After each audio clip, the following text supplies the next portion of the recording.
सुंदरवन जंगल में पानी की आपूर्ति के लिए सिर्फ एक ही हैंडपंप था, जो काफी सालों पुराना था। जंगल के सभी पक्षी उसी हैंडपंप से पानी भरकर अपनी रोजाना की जरूरतों को पूरा करते थे। पर रात में हैंडपंप के पास कोई नहीं जाता था। रात में हैंडपंप से भूतिया टूनी चिड़िया की आत्मा और उसका पति टुन्नू बाहर निकलकर बातें करते थे। अरे सुंदरी, बबली, पानी नहीं भरना है क्या? चलो जल्दी से हैंडपंप के पास आओ। ये चालाक जंगल वाले इतनी आसानी से बाहर नहीं निकलेंगे, हमें दूसरा पैतरा आजमाना होगा।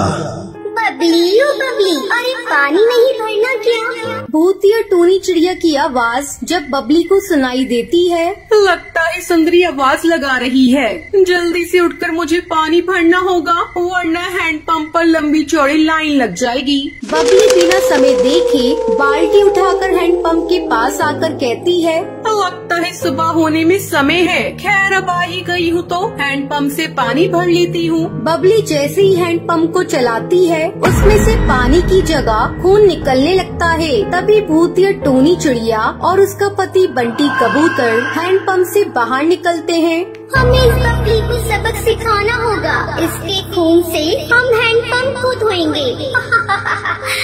फिर भूतिया टूनी चिड़िया की आत्मा बबली को मारकर उसकी गर्दन काट देती है और वहाँ से गायब हो जाती है। सुबह बबली की लाश देखकर जंगल के पक्षी कहते हैं, इस भूतिया हैंडपंप ने हड़कंप मचा दिया है। हर रोज एक जान ले रही है। जंगल वालों, अगर तुम सबको अपनी जान प्यारी है तो कोई भी इस भूतिया चिड़िया हैंडपंप के पास अंधेरा होने के बाद मत आना। सरपंच कड़कनाथ सेठ की बात मानकर जंगल वाले सिर्फ सुबह ही हैंडपंप का इस्तेमाल करते और रात होने पर ना कोई वहाँ पानी भरता, ना कोई भूतिया चिड़िया हैंडपंप से गुजरता। पर एक रात हरी नाम का तोता जंगल से गुजरते हुए कहता है, प्यास के मारे गला सूखा जा रहा है, काश पानी मिल जाता। फिर हरी तोता की नजर उस सन्नाटे भरे हैंडपंप पर आ रुकती है, जो एकदम सुनसान वीरान पड़ा था। घर पहुंचने के लिए हमें लंबा सफर तय करना है, क्यों ना मैं इसी हैंडपंप से अपनी प्यास बुझा लूं। जैसे ही हरी तोता हैंडपंप चलाने लगता है, तभी भूतिया टूनी चिड़िया और टुन्नू की आत्मा बाहर निकल कर आते हैं। तुम्हें प्यास लगी थी ना?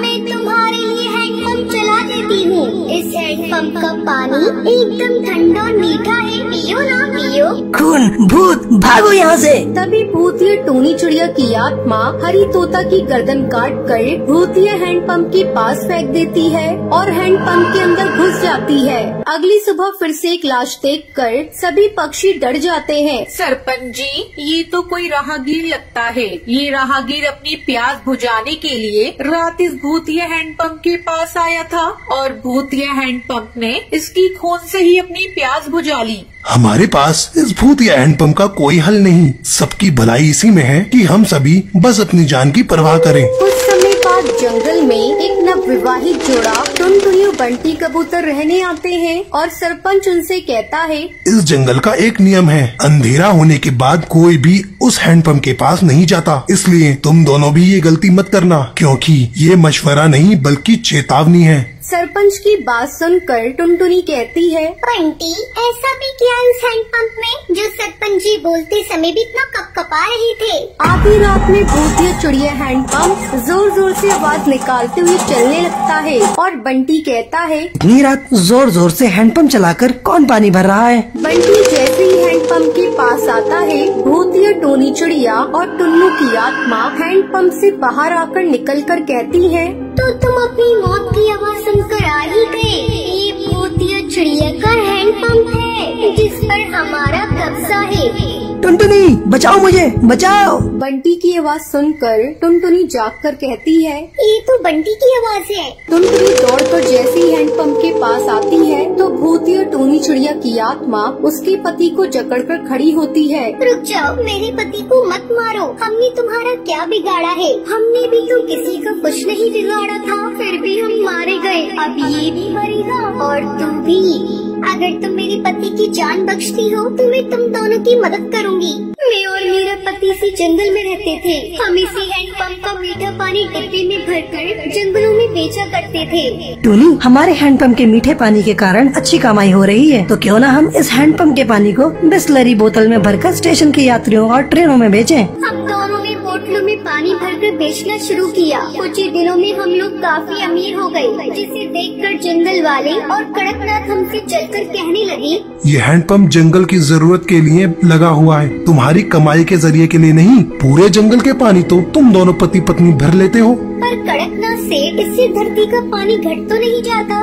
आज से तुम दोनों इस हैंडपंप के पास नजर भी मत आना, वरना अंजाम बुरा होगा। अब खारा पानी पीकर जिंदा रहो। इस हैंडपंप के मीठे पानी की बिक्री करके बहुत नोट बटोर लिए तुमने। हमने कड़कनाथ की बातों को नजरअंदाज किया और रात में हैंडपंप से पानी भरने लगे। हैंडपंप की चलने की आवाज सुनकर सभी वहाँ इकट्ठा हो गए। कड़कनाथ सेठ ने बड़ी बेरहमी से हम दोनों को मारकर हमारी लाश इस हैंडपंप के नीचे दफना दी और जंगल के पक्षियों ने इस अपराध में उसका साथ दिया। हमें इंसाफ नहीं मिला, तब से हम इस हैंडपंप पर कब्जा करके पक्षियों को मार रहे हैं। मैं तुम्हें यकीन दिलाती हूँ कि मैं तुम दोनों को इंसाफ दिलाऊंगी। अगले दिन टुनटुनी सरपंच के खिलाफ पुलिस चौकी में FIR दर्ज करवाकर छानबीन करवाती है, जहां हैंडपंप के नीचे टूनी चिड़िया और टुन्नू चिड़ा की लाश मिलती है। कड़कनाथ सेठ को उम्र कैद की सजा मिल जाती है। फिर भूतिया टूनी चिड़िया और टूनी की आत्मा हैंडपंप से हमेशा के लिए मुक्त हो जाती है। रात के अंधेरे में एक कबूतर अपनी साइकिल से अपने घर लौट रहा था।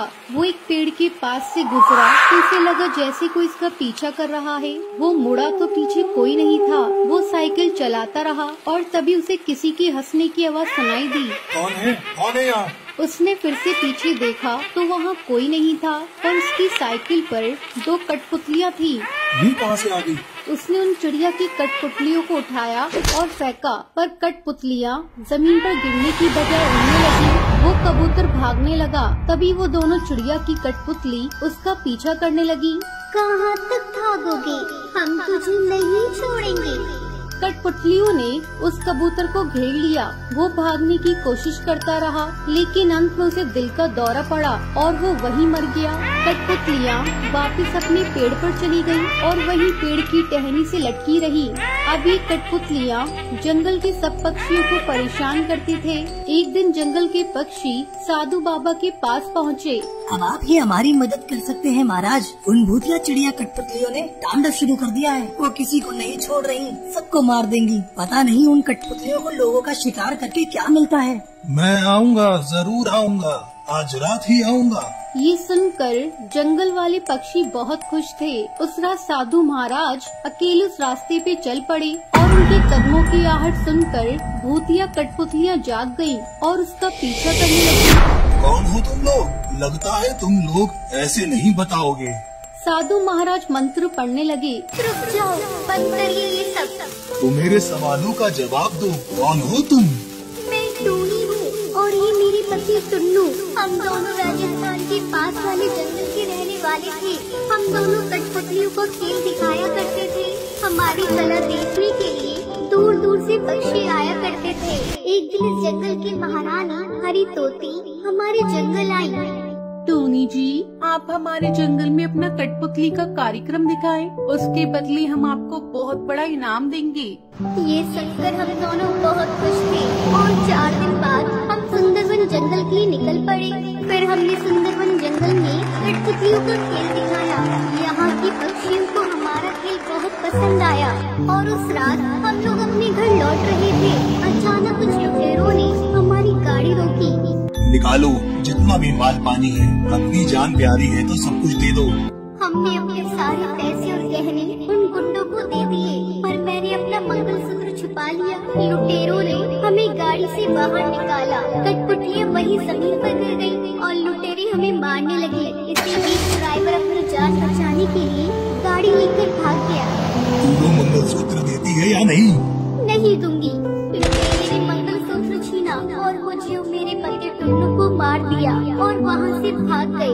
कई पक्षी वहाँ से गुजरे, लेकिन किसी ने हमारी मदद नहीं की। अगर कोई हमारी मदद करता तो आज हम जिंदा होते। तब से हर रात हम इन कठपुतलियों में जी रहे हैं और इस जंगल के पक्षियों से बदला ले रहे हैं। हम किसी को नहीं छोड़ेंगे।